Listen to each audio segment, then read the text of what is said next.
Vou dar passagem aqui à próxima palestra, agradecer quem assistiu online também. A próxima palestra é com o nosso querido amigo, professor, ele que faz um trabalho fantástico lá na Fiocruz, vai falar um pouquinho aqui com a gente. Marcelo Simões Vasconcelos, por favor, Marcelo, vem.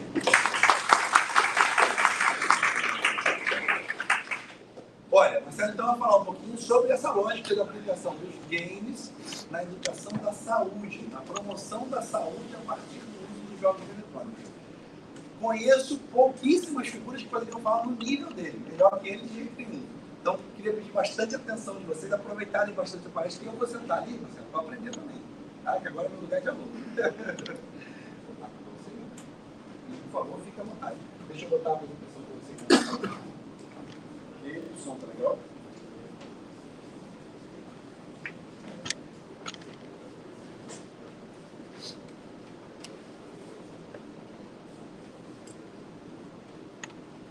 Você quer o microfone, Marcelo? Eu estou da hora,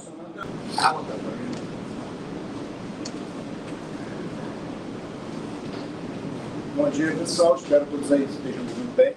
Meu nome é Marcelo Vasconcelos, eu sou da Fundação João Cruz, uma instituição de saúde centenária. Lá a gente começou já, desde 2009, a pesquisar e desenvolver jogos para a saúde. A princípio para a saúde, no sentido mais amplo. Agora a gente trabalha também com divulgação científica. E a ideia é pensar como é que os jogos podem atuar nessa área, como é que eles podem funcionar em favor da sociedade como um todo. É claro que, estando numa instituição de saúde, né, trabalho no Centro de Desenvolvimento Tecnológico, você sempre lida com certas questões, né? A gente tem uma certa senso comum, perigo dos jogos, né? Muito comum em falar no lugar, o jogo não causa isso, causa problema, causa isso, causa violência, etc. e tal. Isso não é diferente do que a gente fala internamente muitas vezes, né? Porque a questão inicial que levou a gente a pensar nos jogos era que a gente ouve falar tão mal. 20 anos atrás, só se ouvia falar mal de jogos, principalmente jogos digitais, né? Os problemas, os malefícios que eles causavam. E aí, mas assim, a gente sabe que muito raro sempre uma coisa que seja intrinsecamente má, tudo que ela faz é ruim.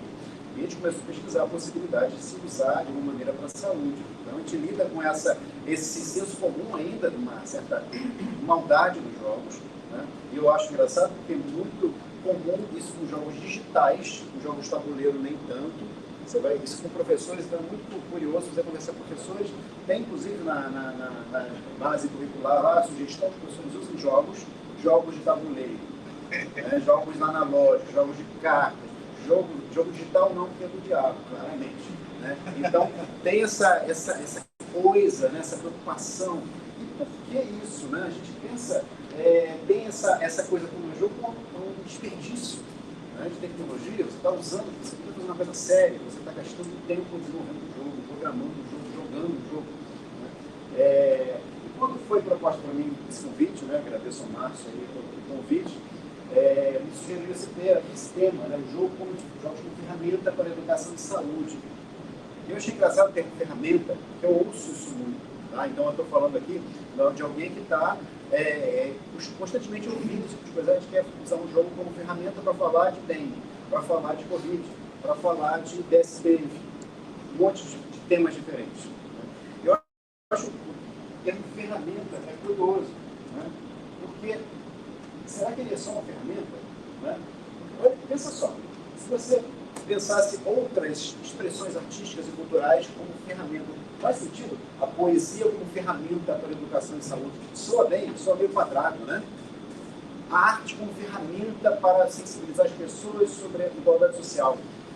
Ferramenta parece uma coisa muito dura, parece que o jogo é só um objeto que você está usando para aquilo. A única coisa que dá legitimidade ao jogo é você usar para a saúde, usar para a educação, usar para uma coisa boa. Como se o jogo em si não valesse nada. A gente está tentando, é um mero pretexto, né, para a gente poder tornar ele mais aceitável. E é estranho porque nós temos uma indústria enorme de jogos digitais. E como eu falei, tem um certo preconceito, né? Olha conhecido então pela violência, né? Choca muitos pais com eles nascentes. Agora, a gente talvez passe por isso, experimente isso, como o Márcio falou, tem uma geração que ainda não cresceu com jogos. A geração que cresceu com jogos, os primeiros videogames, está chegando agora a posições de destaque, de poder, portanto, ele consegue enxergar um pouco melhor que, olha, o jogo não vai tornar o cara psicopata, não vai fazer o cara ficar viciado naquilo. Enfim, é um sentimento, é uma expressão. Mas a gente é uma mídia ainda muito recente, né? Esse é o Magnavox Odyssey, do Power, de 72, então a gente está falando aí de 52 anos de história, uma mídia muito jovem. Né? O Atari, na verdade, é mais conhecido aqui no Brasil, o Atari 2600, vai chegar na década de 80, começa a chegar aqui no Brasil um pouco bandeado, como o pessoal falava, né? A gente tinha sempre um amigo que criou, que joga o pai que trazia. Mas os jogos também, os jogos digitais, eles são só irmãos mais novos de uma família muito antiga. Quando a gente tem esse jogo lá, que a gente trabalha com pesquisa, esse jogo como um todo, né? Digital ou não digital. Mas você vai ver, xadrez, todo mundo conhece, o Ona, que é um jogo super complexo. Inclusive, ele foi usado para testar, para treinar, fazer pesquisa em inteligência artificial pelo Google. Você vai ter os jogos de batalha do século XVIII, que começam nas academias da Prússia, como teste, realmente, como ferramenta de simulação de batalha. Depois migram para virar hobby, né? Aqui tem o pessoal que jogar em casa, de batalha. O H.G. Wells, criador do instrutor da máquina do tempo, né? O H.G. Wells, além de ser um dos pais da ficção científica, também gostava de jogar com action figures. Então, assim, tipo avô de todos os nerds. Né? E é interessante porque se você volta mais no tempo, você vai encontrar o Senet, né? O jogo egípcio de migração da alma, esse jogo de tabuleiro que é jogado com os faraós. Uma tabuleiro mais antiga de 3.000 anos antes de Cristo. Ou seja, 5.000 anos tinha gente jogando jogo de tabuleiro. E se você voltar mais ainda, você vai encontrar dados esculpidos em arquivos humanos, em ossos humanos, pessoas que usavam dados, com funções também religiosas, claro, mas também funções de jogo. Antes de existir história, existia jogo. Antes de existir qualquer registro histórico, né? Qualquer tipo de sinal de escrita, nós já jogávamos, o ser humano já jogava. Então é curioso quando o pessoal, quando muita gente olha com um certo olhar de desprezo, isso é uma bobagem, isso é uma responsabilidade. Pode ser, mas assim, é uma responsabilidade que a gente está, enquanto espécie, a gente considera valiosa há milênios e milênios. E isso é muito curioso, isso é muito interessante.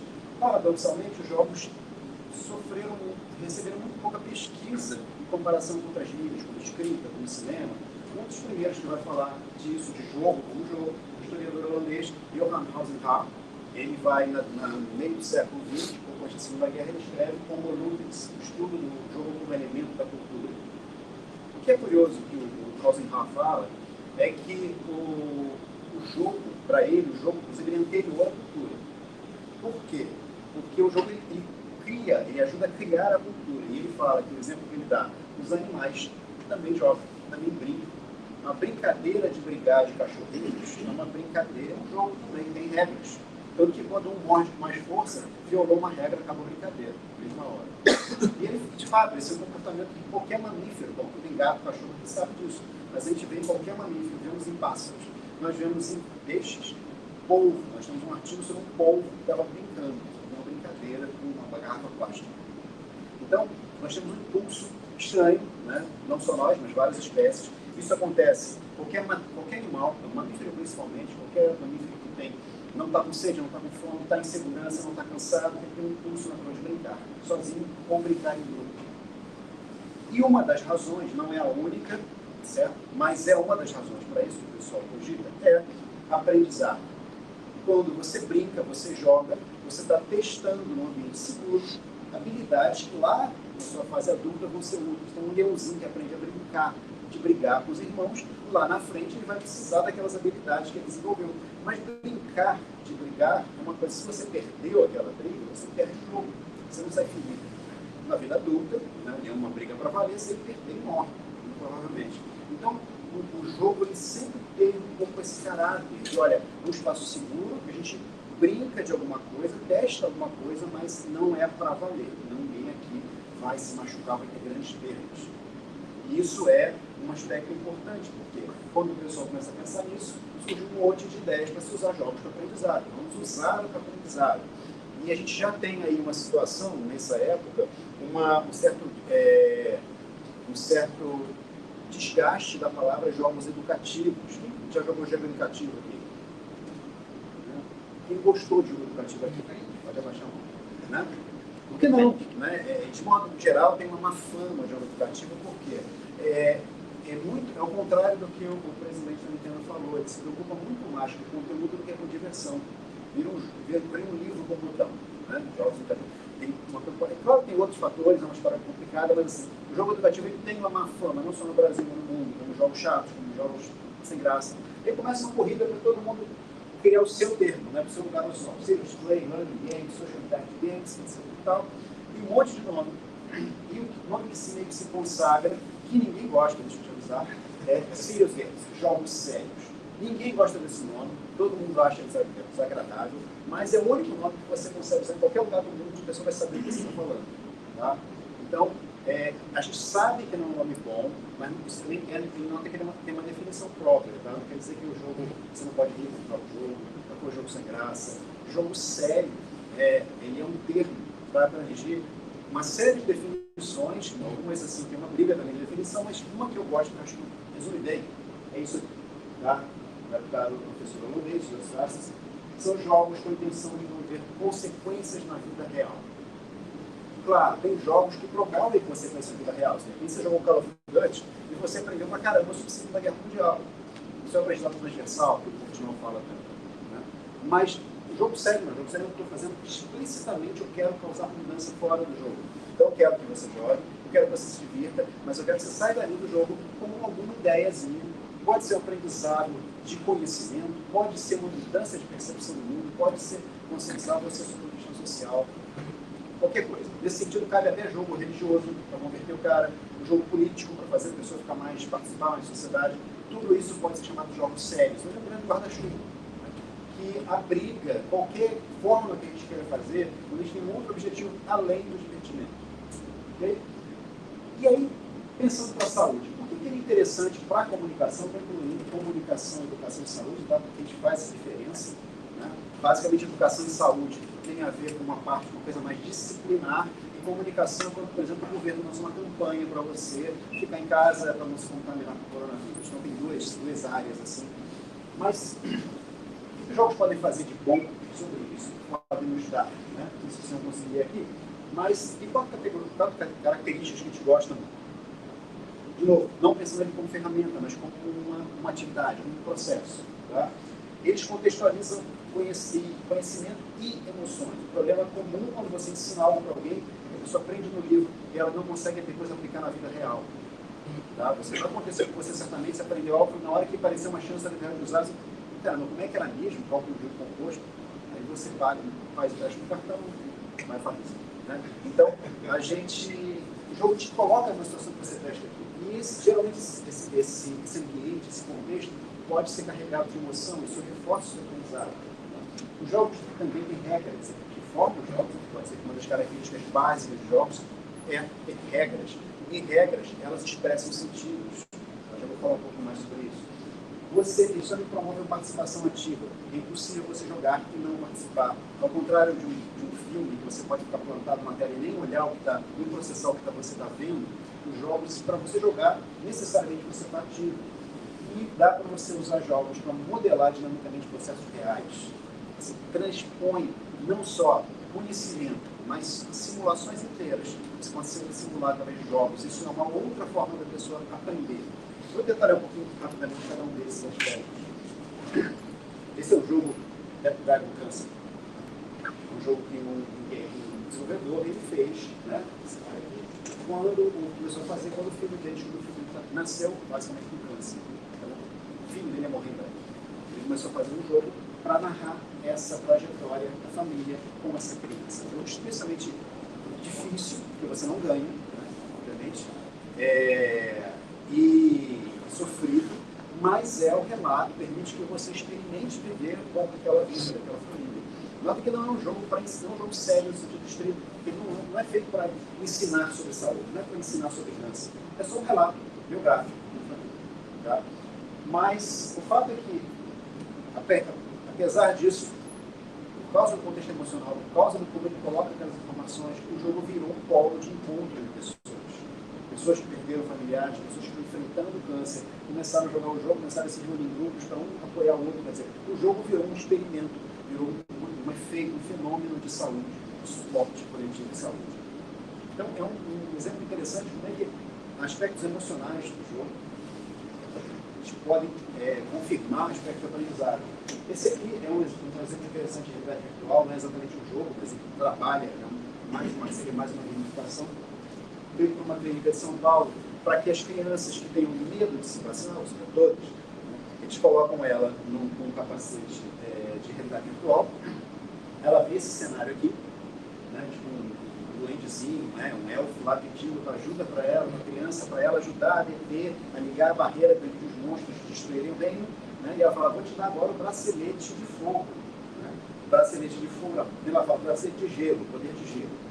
Nesse momento, no mundo real, a enfermeira está passando o algodãozinho com álcool para vacinar. E agora eu vou te dar o bracelete de fogo. Você tem que resistir para você usar seu poder. Nessa hora, tem a espetada.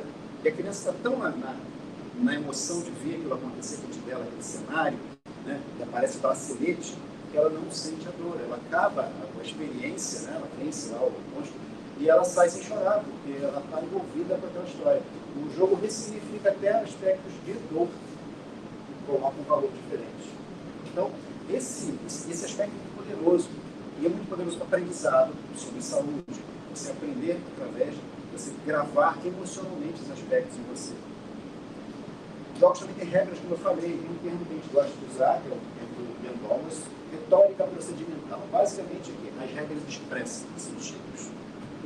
O que a gente pode dizer com isso? Pensa comigo um jogo muito simples de prevenção do fogo, ok? A gente poderia fazer um jogo digital em que você andasse por um cenário e tivesse várias informações sobre nicotina, alcatrão, todas as substâncias nocivas do cigarro. Podia fazer isso, né? Seria uma retórica textual. A gente está querendo convencer, expressar pelo texto.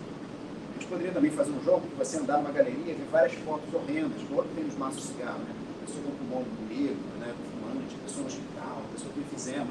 Seria uma retórica visual. Ou nós podemos ignorar isso tudo, fazer um jogo de corrida.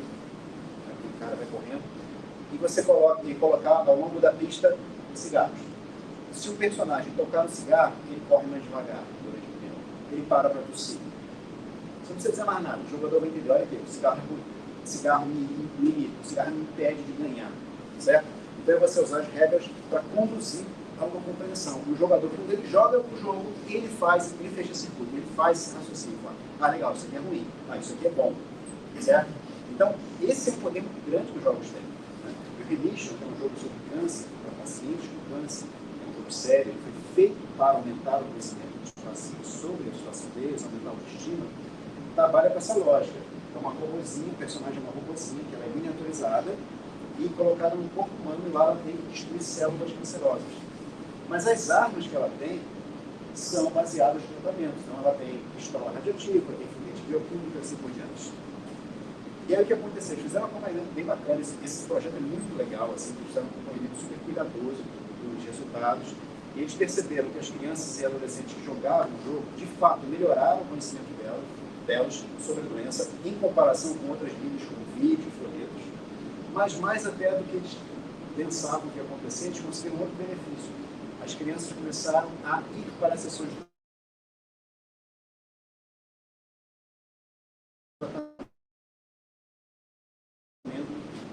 nível, principalmente para criança, mas elas começaram a ir voluntariamente a resistir menos, porque é a minha parte no combate à doença, eu vou ajudar a doença. Então esse jogo, a gente gosta muito dele porque ele de fato melhorou a expectativa de vida dessas crianças. Certo? Então é isso, você usar as regras de contarem a história, reforçarem a ideia do jogo. Os jogos também são participativos, é claro, né? Você joga em grupo com a família, você joga com os amigos. Mesmo quando você joga um jogo single player, um jogo para usuário único no seu computador, você vai no site, você vai comentar na rede social, você vai falar com um amigo na faculdade, onde quer que seja. Ou seja, existe um espaço, né, importante de participação dentro do jogo, mas também em torno dele, fora dele. E aí, eu gostei que o Márcio comentou do GCRIP, né? Tem uma história que o André me contou, que até colocou no nosso livro, que é quando eles fizeram o jogo, era para crianças com síndrome de Down, eles começaram a receber um monte de mensagens, telefonemos até de pais responsáveis dizendo, olha, agora quando eu chego em casa, minha filha vem correndo e puxar pela mão porque ela quer mostrar o que ela fez no jogo. Agora meu filho reuniu os priminhos todos, né, para ver ele jogar. Ou seja, teve até casos de pais que eram divorciados, não se falavam, começaram a se encontrar para poder ver a criança jogar o jogo. Ou seja, o jogo virou um momento de encontro. A criança, que muitas vezes era vista erroneamente como o membro mais vulnerável, o membro mais limitado, de repente ela estava ali controlando e reunindo pessoas através do jogo. Isso é participação. Isso é muito poderoso quando a gente pensa em saúde e educação. Saúde só se dá em grupo. Não adianta você ser um camarada super certinho na sua casa e cuidar de tudo para não ter poça lá para o Aedes aegypti se multiplicar, se o seu vizinho não se preocupa. Né? Tem que ser um esforço coletivo. Então, esse é um exemplo também interessante, é o World of Warcraft, acho que muitos aqui vão conhecer, um jogo online, né, que chegou a ter 13 milhões de jogadores no mundo inteiro. E esse caso em particular é uma cena que tem vários, cada letrinha aqui é um personagem, tá? Vários avatares aqui nessa cena. Esse é um servidor chinês, na qual tinha uma moça que jogava, mas ela jogava do hospital, ela tinha uma doença terminal. Ela passava o seu dia jogando. E, eventualmente, ela veio a falecer. E quando os amigos online descobriram que a amiga deles tinha falecido, eles se organizaram e fizeram um funeral para ela. No memorial, no história dela. O que eu queria chamar a atenção para vocês é que nenhum game designer criou uma regra para funeral.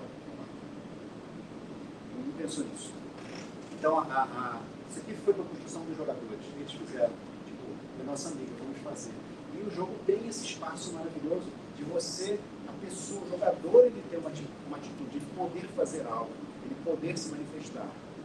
Então, a gente pode, que já jogou o jogo de tabuleiro aqui, está cansado de fazer isso sem querer. Quando você muda as regras do jogo para adaptar, de repente, um mundo mais novo, que não tem direito às regras, uma pessoa que tem mais dificuldade, você simplifica as regras. Os jogos, eles convidam a gente a participar. E isso tem muito a ver com a participação social, por exemplo, que o SUS, né, o Sistema Único de Saúde, espera da população. O Sistema Único de Saúde nunca foi uma coisa de você vir de cima, o governo falar o que tem que fazer e você obedecer, mas sempre foi ouvir a população. E é muito difícil fazer isso com mídias normais, mas jogos não, porque jogos eles dependem de participação para funcionar. E tem um quarto elemento que eu falei, que é sistemas. Jogos são sistemas dinâmicos. Né? Esse aqui, por incrível que pareça, é o Pac-Man. A descrição do sistema de jogo do Pac-Man. Eu não entendo também, tá? Esse aqui é só o Pac-Man. Agora, se você colocar uma criança de 7 anos jogando Pac-Man, ela vai entender. Vai entender o jogo, visceralmente, sem precisar ver isso. Então, jogos são sistemas, e como sistemas você pode interagir com eles e você aprender coisas que são muito difíceis de aprender de outra maneira. Você aprender sobre o ciclo da água não é fácil, você tem que ler todo aquele sistema, como é que ela se... mas você ver um jogo sobre o ciclo da água é muito mais fácil para você entender. Você ganha uma compreensão diferenciada, experiencial daquilo. Isso é muito importante. Né? Você aprender sobre, sei lá, bolsa de valores, sobre saúde, sobre trânsito, são assuntos que são complexos, porque eles são sistemas dinâmicos. Mas o jogo ele também é um sistema dinâmico, então você consegue usar o jogo para simplificar e simbolizar isso. Um exemplo super radical disso, bem interessante, é esse campo, né, que é o Policy Making Game, o Simulation Game. É um campo que surgiu nos Estados Unidos nos anos 60, com o pessoal pesquisando como lidar com o tráfego nas grandes cidades. Eles começaram a fazer jogos de tabuleiro. Esse aqui é um caso mais recente, né? Mas a ideia é o seguinte, esse aqui é o Maritime Spatial Planning, feito pelo orientador holandês, o Igor Meyer. É um jogo que ele está fazendo há 10 anos, tem partes digitais, tem partes de tabuleiro, como você está vendo. O que ele faz com esse jogo? Esse jogo aí, tá todas as informações que eles têm do Mar do Norte estão disponíveis aqui. Desde a taxa de reprodução do camarão até a velocidade de vento no inverno, está ali, representado no jogo, como informação. E aí, o que ele faz? Ele joga esse jogo com gestores de cidades, de estados. Ele vai jogar com o secretário de saúde, com o secretário de tecnologia, com prefeitos, com governadores. Junta todo mundo no hotel, 48 horas eles ficam jogando esse jogo aqui. E, no processo do jogo, essas pessoas têm ideias políticas públicas. Ou seja, eu posso passar o meu cabo de fibra ótica pelo seu território, eu deixo você usar um pouco da minha energia eólica. Então, os caras saem dali do jogo, então, poxa, a gente pode cooperar nisso, pode cooperar naquilo. Quer dizer, é quase como você usar o jogo como um sistema computacional com pessoas participando do sistema computacional. O jogo não é para ensinar, mas o jogo é para descobrir coisas jogando. Então, é uma forma de diálogo, assim, multidiálogo, né? Como eu chamo de multidiálogo, porque você tem vários níveis, tem o visual, tem o de fala, tem o de expressão, tem o de texto, tem o de computacional, mas o fato é que eles conseguem, através desse processo, descobrir novas formas de pensar fora da caixa, criar políticas, criar estratégias novas para lidar com problemas complexos. Problemas que não são cartesianos, fáceis de resolver. Problemas que envolvem muitas partes diferentes, envolvem sociedade, envolvem grupos diferentes, que tem muita gestão de luta e conflito. Eles conseguem criar uma forma de trabalhar com isso dentro usando esses tipos de jogos. É uma forma bem interessante, parece bem difícil de pensar, de abarcar, mas que tem sido usado com sucesso em vários casos. Então, é uma outra forma de você pensar os jogos. Os jogos como espaço que a gente também pensa junto, decide coisas juntos. Um exemplo interessante, que não fala um pouquinho de tudo isso, é o caso do Plague Inc. Plague Inc. é um jogo que você é o vilão da história, um jogo de saúde, né? O pessoal da saúde tem um certo pudor, não gosta muito dele, porque, nossa, você é um vilão, você é mau. Não, eu sou mau, eu sou um vírus, cara, você mata todo mundo. Então você pode ser um vírus, pode ser uma bactéria, pode ser uma verminose, e a sua função é essa, que é destruir a humanidade.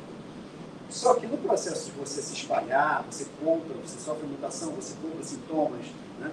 Então você vai descobrindo vantagens e desvantagens de cada coisa. Tipo, se eu espalho pelo ar, né, através de tosse, é muito mais rápido o espalhamento, só que mais fácil de evitar. Isso mostra que eu vou começar a fazer vacina contra mim. Então, você aprende no jogo, intrinsecamente, como eu falei, você aprende na prática que é crucial você entrar nos aeroportos e nos portos, porque dali você se espalha loucamente pelo mundo. O fato é que o jogo ele é um jogo de diversão, você tem entretenimento, você vai jogar ele no justiça contra ele. Mas, quando começou a ter os primeiros casos, como ele modela, né, de uma maneira bem assim, interessante, aspectos que são reais da biologia, quando começou os primeiros casos de uma doença nova, em Wuhan, na China, obviamente existia um controle de informação, as pessoas estavam querendo saber o que estava acontecendo, elas não tinham acesso à informação das autoridades, eles começaram a jogar o jogo para tentar entender o que estava acontecendo. Aí o governo chinês baniu o jogo. Aí a empresa doou $250 milhões para tentar combater essa doença que a gente não sabia, não tinha nome ainda. Olha que mistura mais maluca, né? De jogo, de ficção com realidade e com política, com sociedade. E aí, numa terceira passada, né, já com o nome Covid, já com tudo estabelecido que era uma doença nova, a empresa do Plague Inc. resolveu se juntar com a OMS para desenvolver Plague Inc. The Cure, a cura, um jogo que você faz o contrário, você tem que curar uma doença. Né? Ou seja, agora muitos algumas simples.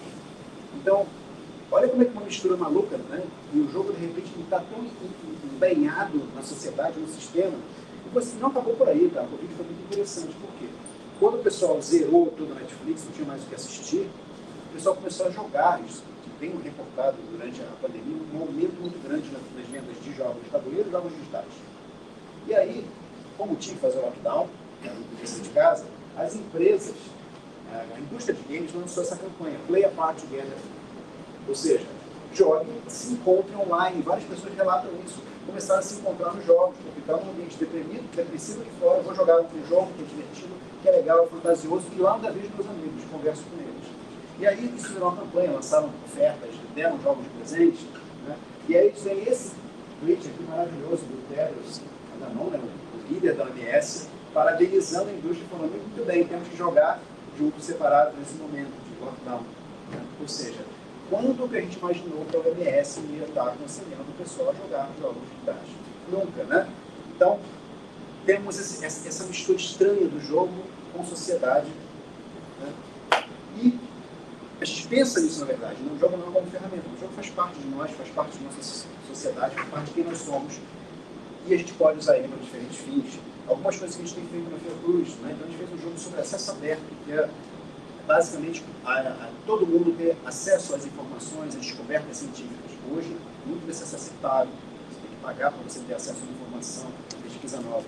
Então, tem essa luta. A gente fez um joguinho para mostrar para a população leiga que é importante isso, não é só para acadêmicos, isso é relevante. Para a saúde, acesso aberto importa, a sua sobrevivência, né? Porque o médico tem informações rápidas sobre saúde. Fizemos um jogo sobre intoxicação doméstica e infantil.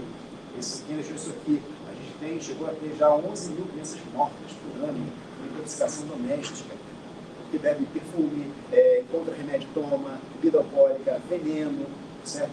Várias histórias muito tristes que estão em famílias inteiras de crianças de 2 a 4 anos que ingeriram alguma coisa. E aí o jogo não é para a criança, o jogo é para o pai. O pai perceber como é que o ambiente é, analisar. A gente está fazendo agora a versão 2, agora a gente viu que vai sair agora no final desse ano a versão atualizada.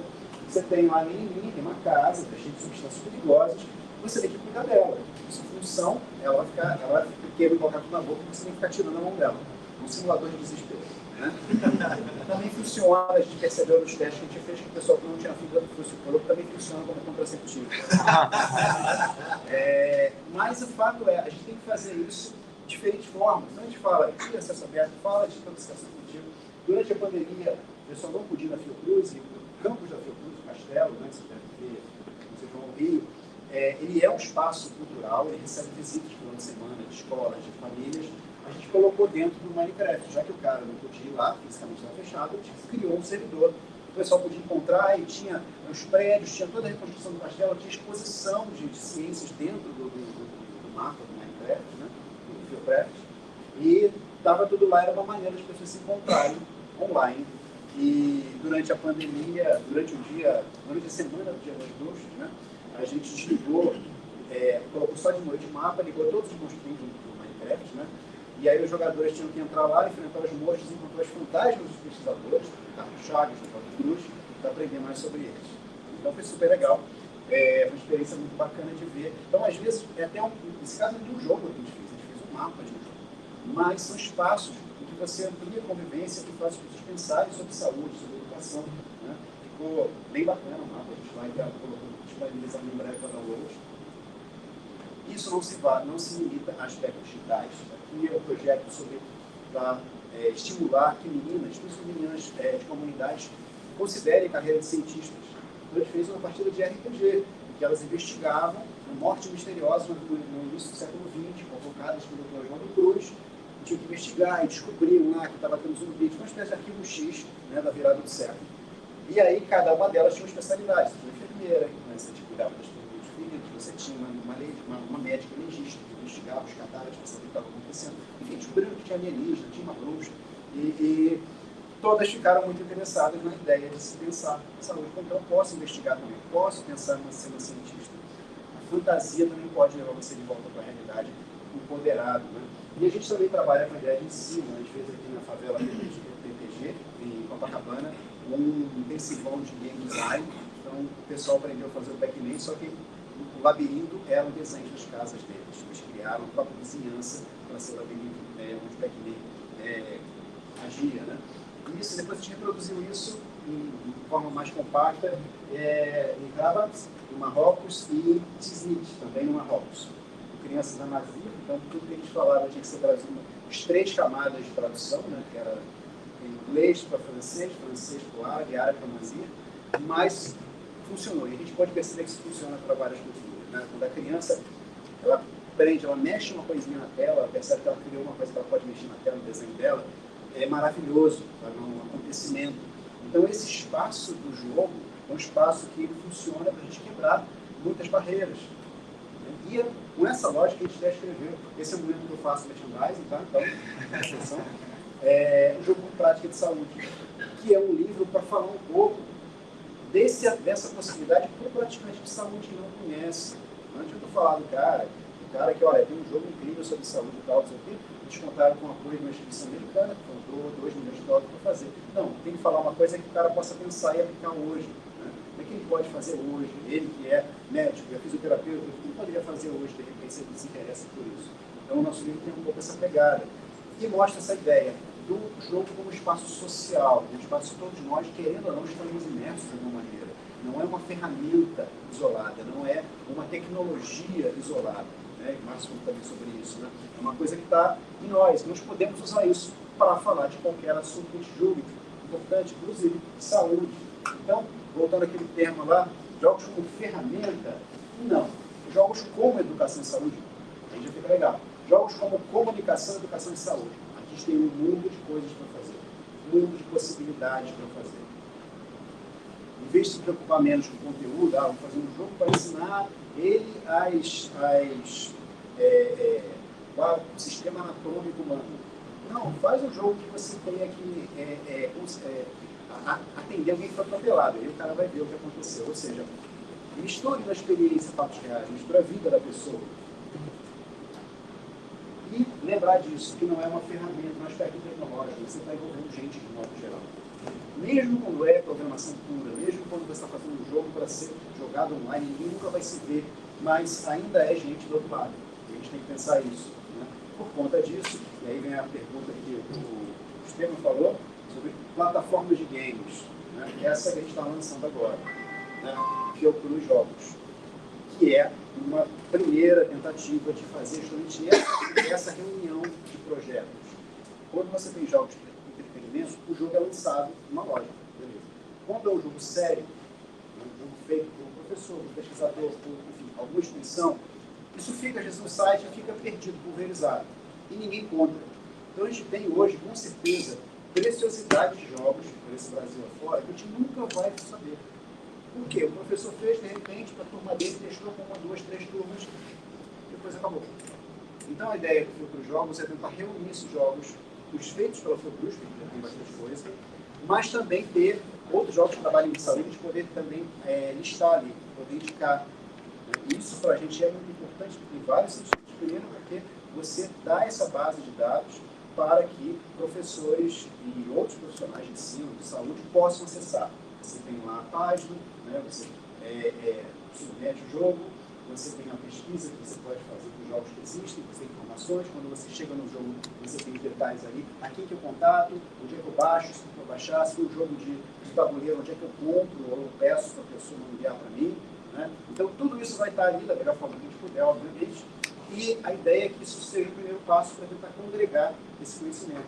Para que quem for depois pesquisar jogos ou pensar em fazer jogos, você não comece do zero. Você olha, o que já foi feito? Né? Porque hoje o que acontece é que frequentemente a gente está reinventando a roda. Porque a gente não tem conhecimento do que a pessoa fez. Né? E lá na Fiocruz acontece, às vezes, dentro da Fiocruz. Fiocruz, lá no Rio, tem quase 10 mil trabalhadores. Então, você imagina, é difícil até para a gente entender o que o outro colega está fazendo no outro setor. Então, essa proposta é tentar juntar isso. Né? Tentar criar um primeiro repositório sobre esse tema de saúde e divulgação científica, seriam nossos temas principais. Mas eu acho que é o primeiro passo, né? O Estevam aí, a pergunta foi muito pertinente, muito oportuna, porque já passou da hora de a gente ter isso, um espaço que a gente possa congregar para as pessoas poderem ter acesso e usarem, né, na medida do possível. E aí eu queria só terminar mostrando esse.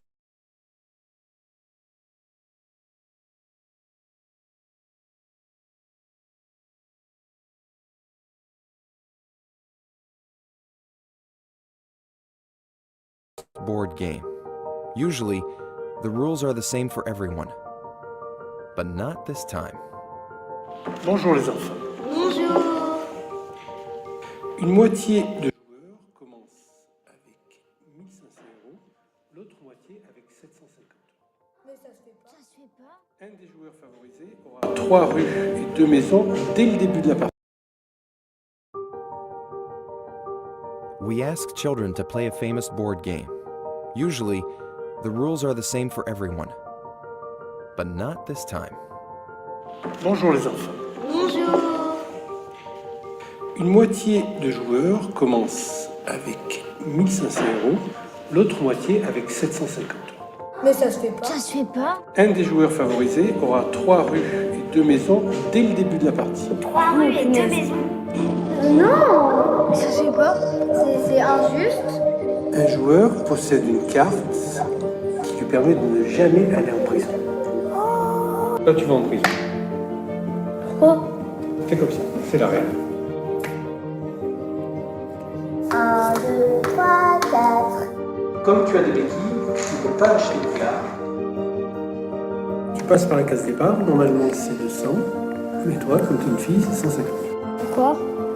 Et les garçons, ils gagnent combien s'ils passent à la case départ? 200. Pourquoi? Tu fais 6 dés. Mais il n'y a que des 1. Mais ça se fait pas. Mais t'as vu la tricherie? Mais toi, par exemple, tu vas pouvoir acheter que la première race. Et pourquoi? Mais pourquoi? Ça m'énerve.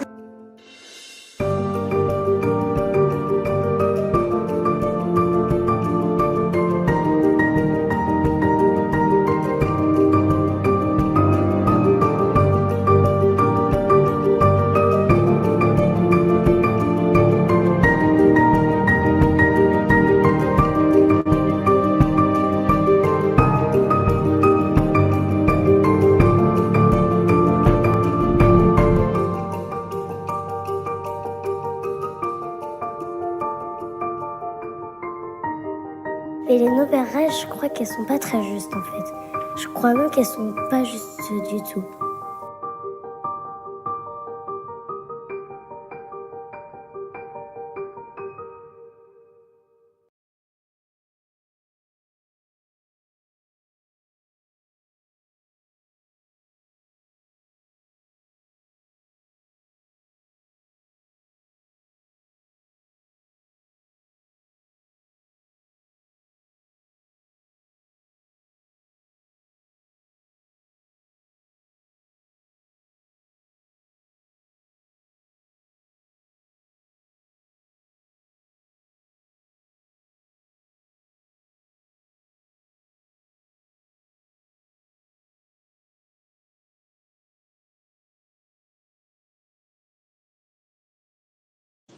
Tem regras no mundo, e essas regras nem sempre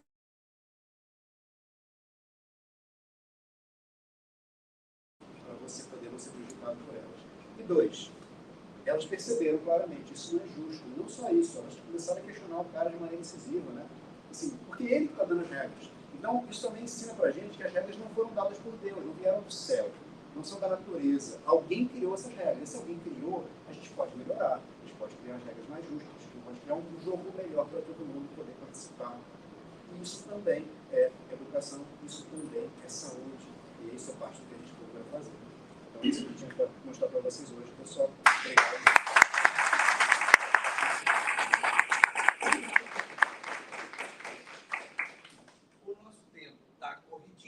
Mas dá espaço para uma pergunta. Tem pergunta? Online também, se tiver perguntas online também podem ser feitas. Essa plataforma aceita jogos HTML? Você vai jogar no próprio site?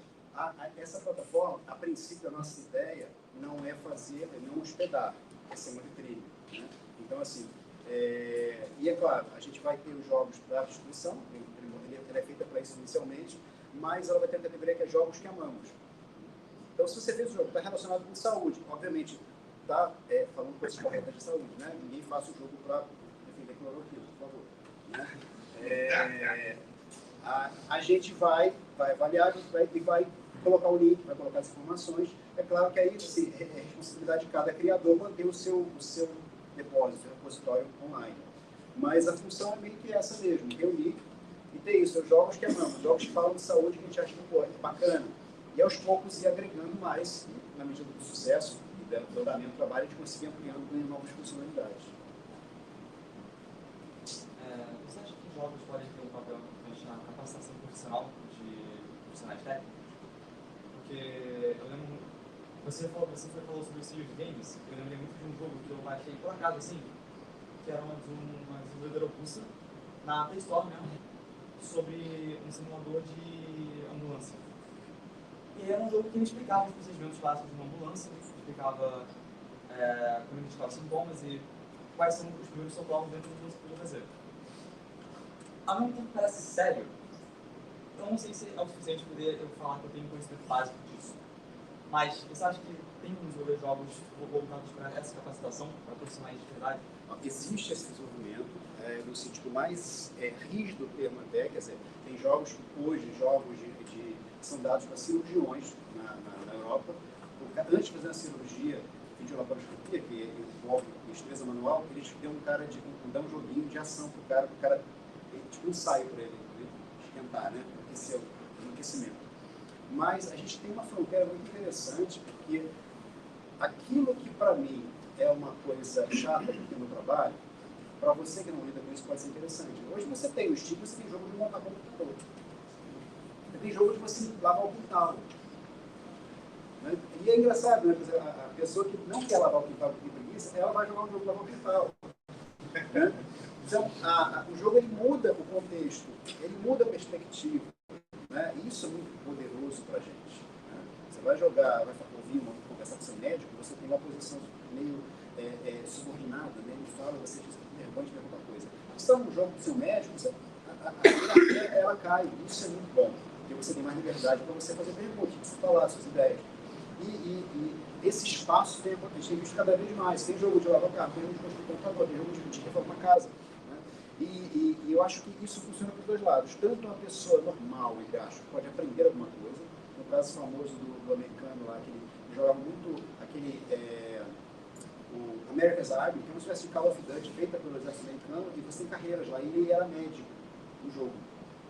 Ele tinha um certo procedimentos que tinha aprendido, porque ele era um jogador avançado. E ele presenciou um acidente, ele praticou aquilo e salvou a vida da pessoa. Então, assim, essas coisas acontecem, né? Acontecem também o inverso. A pessoa que vai jogar, eu conheço um pesquisador que está fazendo o doutorado dele sobre problemas de entrosamento de equipe nas cirurgias de câncer, que trabalham no INCA, que é um negócio muito sério, porque assim, um número grande de mortes que acontecem em cirurgias porque a equipe médica, na hora da cirurgia, não está bem entrosada. E aí ele faz um texto, o que influencia? O que impacta? A gente melhora. E ele está usando o Dungeons & Dragons para isso, para fazer uma RPG. E o mais interessante, que eu achei que o orientador dele foi muito sagaz em sugerir isso, assim, é que ele pensou, então vamos fazer um jogo, um RPG sobre a cirurgia. Ele falou, não, faz um jogo para enfrentar dragão, para matar pirata, e ver como é que eles se comportam lá. Ver como é que a equipe médica está interagindo naquele espaço fantasioso. Porque aí você tira ela do espaço, você consegue ter uma visão mais crua, né, mais direta de como é que ela se comporta. Paradoxalmente, você afastar o cara do ambiente de trabalho, ele vai dar a ele mais capacidade de investigar aquilo. Então, tem várias formas, tem jogos intencionalmente, né, a gente fez alguns jogos curtos, estamos entregando agora um Ministério da Gestão e Inovação, para ensinar sobre o novo processo de gestão de desempenho do governo federal. Mas nós temos também possibilidade de usar diferentes jogos para sensibilizar pessoas. Né? Um caso também famoso é o Senua Hellblade, né? Que é a personagem, ela tem esquizofrenia. E eles fizeram muito cuidadosamente esse tratamento para essa paciente com psiquiatras. E aí o que acontece? Hoje, pessoas com esquizofrenia estão dando o jogo para a família. Tipo, joga para ver o que eu sinto. Você vê um pouquinho como é ser como eu. Isso tem um poder incrível para você aproximar as pessoas. Então, eu diria que a gente vai ver mais e mais esse tipo de cenário, tanto aprendizado formal, de olha, fiz esse jogo aqui para te ensinar a lidar com essa máquina nova que vai chegar aqui na indústria. Mas também situações do tipo, olha, a gente está usando o jogo aqui para despertar um pouco o senso de humanidade do cara, porque ele tem que atender pessoas nessa área. Dá para mais um. O Rick não está se organizando lá no mais, dá para mais um. Fica uma pergunta. Sim? Ele foi voltado para a saúde, ou depois tem também jogos voltados para conhecimento, voltado para química dentro da saúde? A gente tem uma visão de saúde muito ampla, uma visão amplificada da saúde. Tanto que você tem hoje na Fiocruz, você tem gente pesquisando malária, mas tem gente pesquisando drogas. Né? Você tem gente pesquisando história da saúde no Brasil e tem gente pesquisando violência usando ferramenta epidemiológica. O cara aborda a questão da violência como o espalhamento de uma doença na sociedade. É muito interessante. Você acabaram de criar, de lançar um código aberto, uma impressora feita com sucata, que imprime 3D, mas em vez de usar usando plástico, imprime usando biogel, então você consegue montar pele artificial usando uma impressora. Então a gente tem, né? E a nossa visão de saúde é essa, que você tudo impacta a saúde. Então, moradia, trabalho, política. Né? Então, assim, eu diria que tem espaço para verificar sim, não necessariamente qualquer coisa vai entrar dentro de um certo foco, pelo menos nesse momento inicial. Mas, assim, muita coisa que está próxima do campo da saúde, a gente consegue dar conta, de alguma maneira. Eu sei que na teoria tem muita parte do